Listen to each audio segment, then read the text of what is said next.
Bonjour à tous. Aujourd'hui, avec mon ami Bob, toujours fidèle au poste, nous allons faire une composition décorative avec une roche volcanique et avec des fleurs magiques que l'on appelle des tillandsias. Alors, si vous voulez tout savoir sur les tillandsias, on se retrouve tout de suite.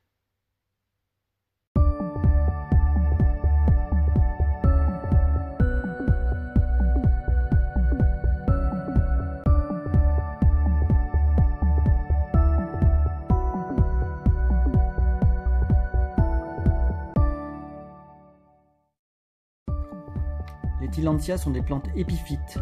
On les surnomme également les filles de l'air. Elles se développent en se fixant, par exemple comme ici, sur un rocher, mais elles peuvent également se fixer sur des troncs d'arbres, sur des écorces, sur des branches. Il y a même un type particulier de tillandsia qui se développe en se fixant sur des fils électriques. Ces plantes-là n'ont absolument pas de racines. Quand elles en ont, comme c'est le cas ici, c'est ce qu'on appelle des crampons. Ça va leur servir uniquement à se fixer sur leur support, mais en aucun cas ça ne servira à alimenter la plante puisqu'elle se nourrit par ses feuilles. Alors on va essayer de le voir ici, leurs feuilles sont recouvertes de minuscules écailles et c'est ça qui va leur permettre d'absorber l'eau et de se nourrir de l'humidité ambiante.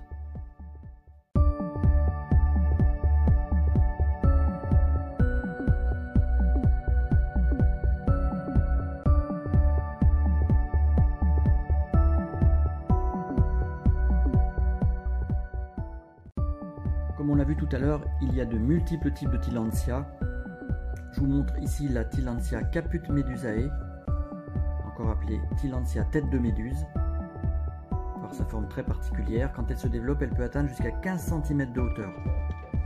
Nous avons ici la tillandsia junkea, qui ressemble un peu à un jonc de mer qu'on peut trouver au bord des plages.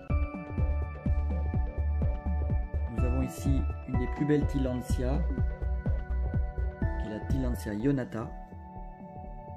Alors ici elle peut être à la fois verte à la base et rouge au milieu ou totalement verte.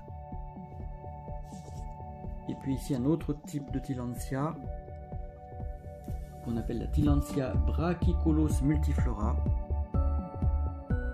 On voit bien ici ces toutes petites écailles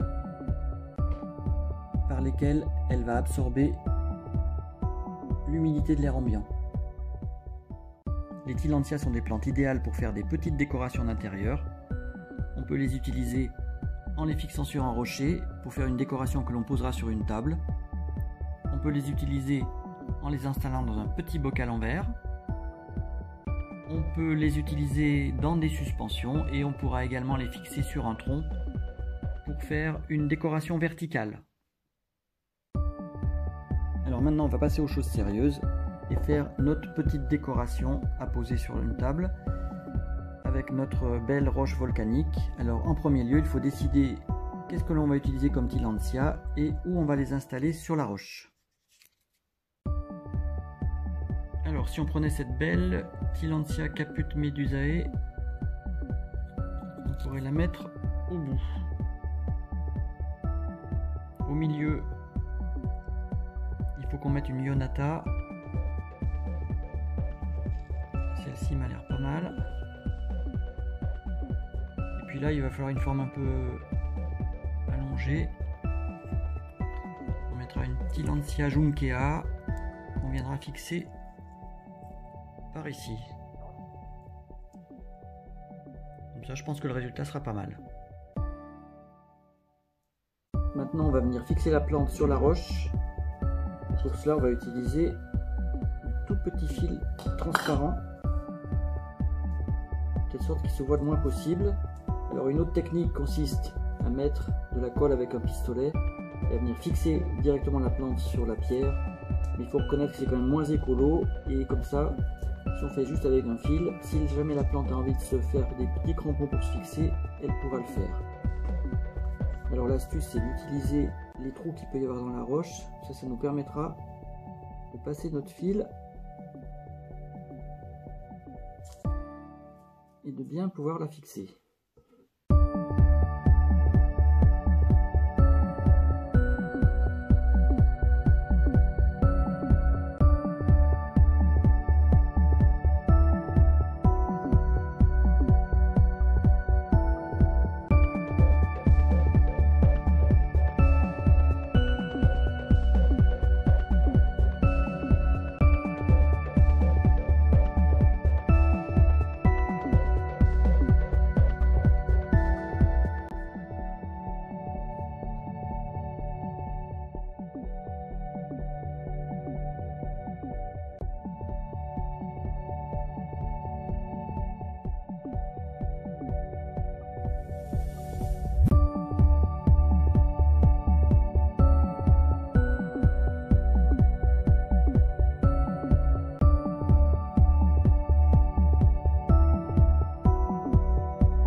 Nous allons maintenant demander son avis au grand spécialiste des créations décoratives.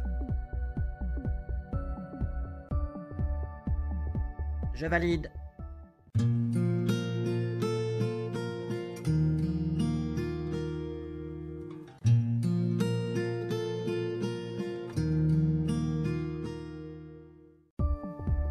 Pour l'entretien de cette composition, il suffit de pulvériser en abondance.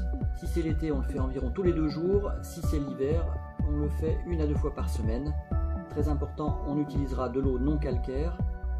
Arrivé au printemps, on ajoutera à l'eau de pulvérisation un petit peu d'engrais liquide pour plantes d'intérieur, afin de fortifier les plantes. Alors l'idéal, si on a un bassin, c'est de prendre directement l'eau du bassin et de pulvériser les tillandsias. Ça leur apporte plein d'éléments nutritifs qui vont leur rappeler leur milieu naturel.